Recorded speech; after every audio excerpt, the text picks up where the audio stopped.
madaxa fayadhowrka wasaaradda caafimaadka gobolka Togdheer Faarax Cali Dalmar oo maanta shir jaraa'id ku qabtay magaalada Burco xarunta gobolka Togdheer ayaa ka warbixiyay shubanbiyood maalmihii ugu dambeeyay ka dilaacay magaalada Burco xarunta gobolka Togdheer shubanbiyood kale inta la og yahay ay ku geeriyoodeen 2 ruux madaxa fayadhowrka wasaaradda caafimaadka gobolka Togdheer Faarax Cali Dalmar oo faahfaahin ka bixinaya qaabka uu shubanbiyoodkani uga dilaacay gobolkani Togdheer ayaa waxa uu yiri sida tan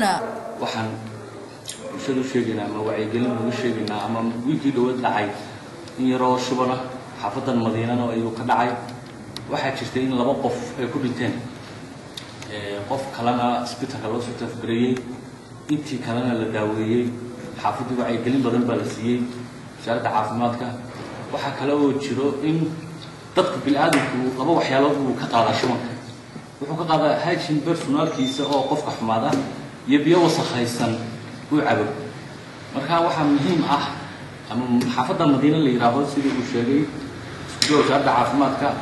iyo waaxdan fayadhowrkaba in hawl ballaaran halka ka qabteen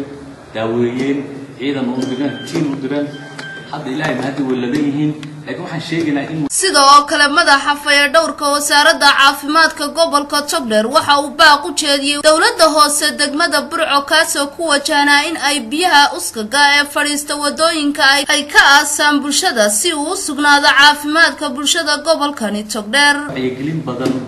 oo joogto ah laga yeesho biyaha jiro xaafadda dhex fadhiistay dawladda hoose waxaan u sheegaynaa in ay biyahaasi ka sii daayaan magaalada xaafadda Madiina dhexdeeda